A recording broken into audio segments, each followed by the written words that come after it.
and it's Mindful Monday. And as the days flow on, and I would think in our community anyway, people are committed to the well-being of others and therefore choose to be mindful and to maintain that, quote, social isolation. And I think about how, in some ways, I am more connected to people than I was before. Because mindful that I cannot go visit them, I make sure I call them. Or I talk to them, or I send them a message, that I maintain that sense of connection. And so I thought I would share a great gift that a friend of mine gave me a few days ago. As many of you know, the great scarcity, the great hunt is for toilet paper.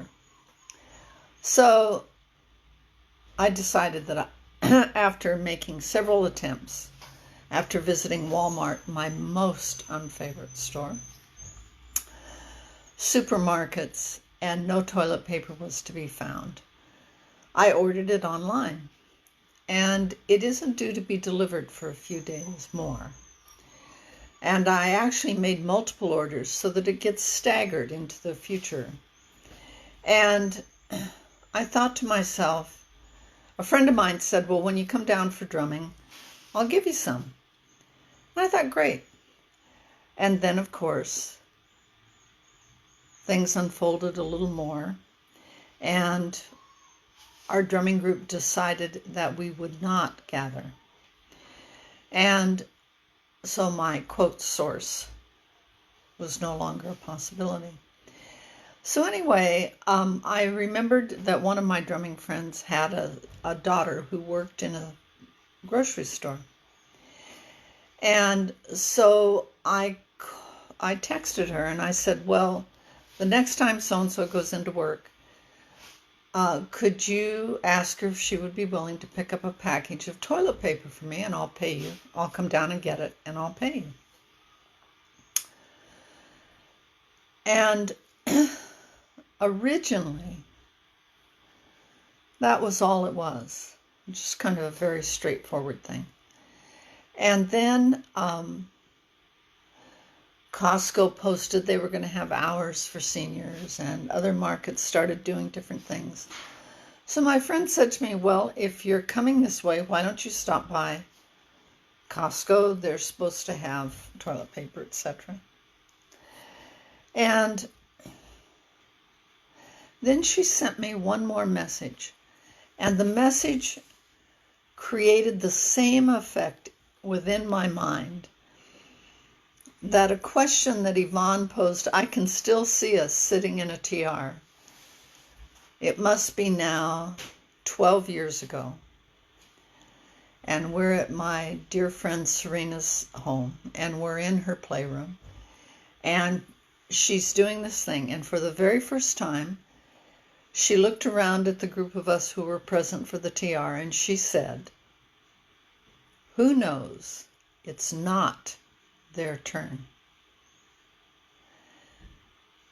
Now, my brain had already jumped forward to who knows it is their turn and had a response.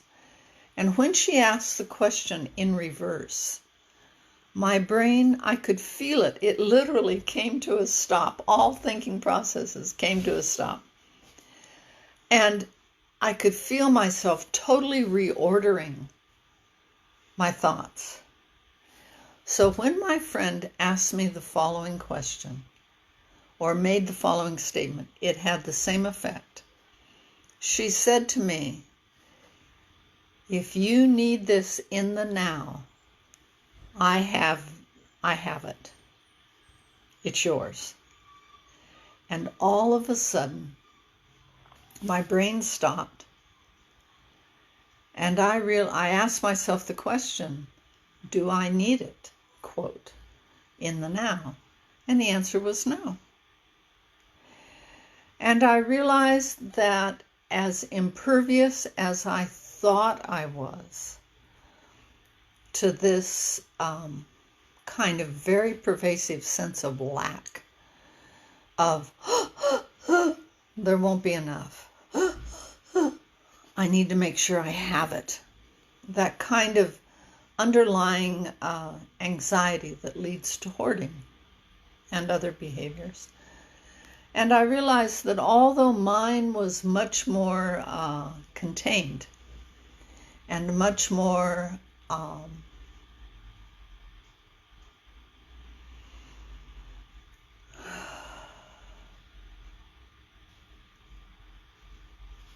camouflaged, that in fact my hunt, my quest for more toilet paper wasn't any different than the person who went in to Walmart and filled their shopping cart.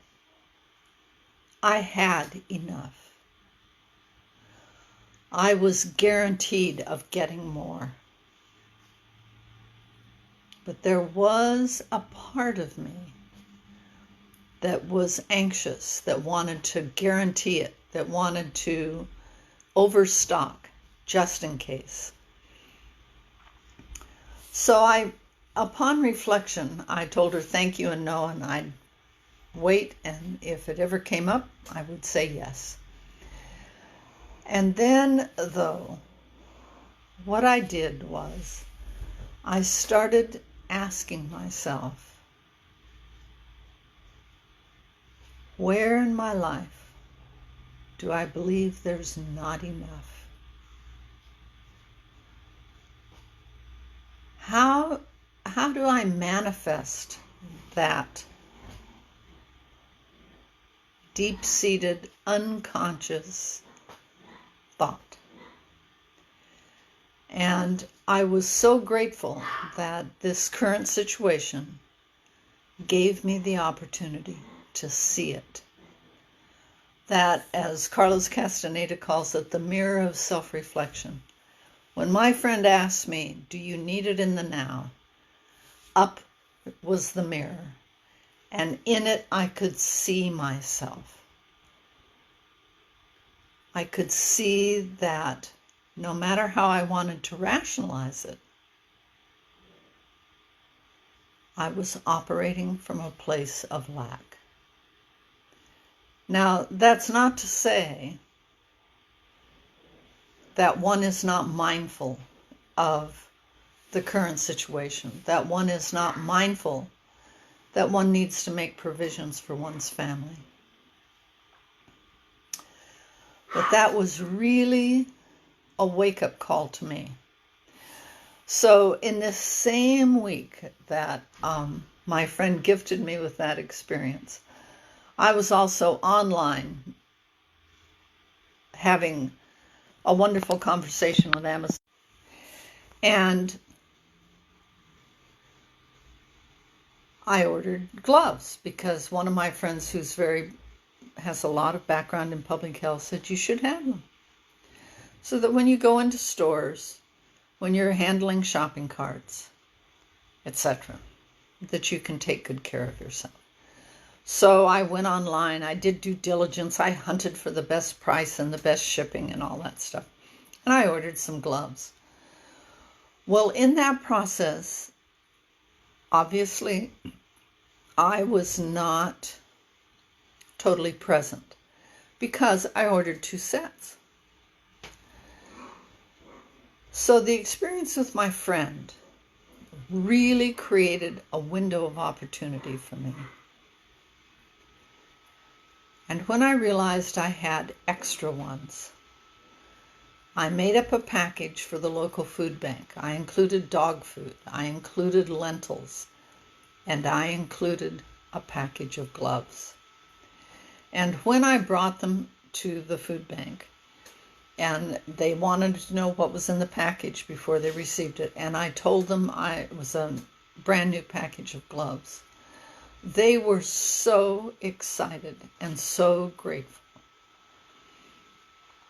And in that moment, I committed myself in the future that I would contribute every month and every week when I can.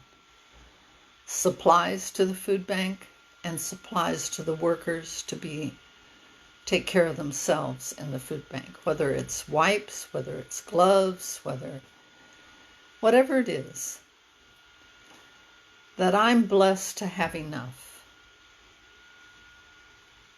And that creates, I feel within myself, such a responsibility to contribute. And,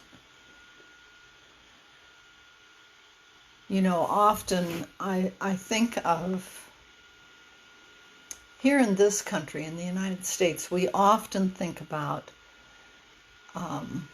not having, we have so much. And ironically, in the midst of so much, we worry about what we don't have. So about 8 years ago, a group of 6 TR trainers and myself went to India with Dan Brule. He was a breath teacher for many of us. And we spent 6 weeks traveling in India. We didn't stay any place fancy. Some of the stories are episodes of Mindful Monday all in themselves. But the thing I wanted to mention here was here in the country where people had so little, I was constantly humbled by their generosity of spirit to people they didn't know. They opened their homes, they shared what they had. There was no worry about lack. There was no sense of, I don't have enough. There was no sense of, you owe me more. So during these times where we're all challenged, where the whole fabric of our sense of society is changing, I really invite you to think about how you can contribute even more than you already are. And to be very vigilant for that sense of lack that dresses itself up, that justifies itself as you're just creating a little safety net. I'm just taking care of my family. I'm just.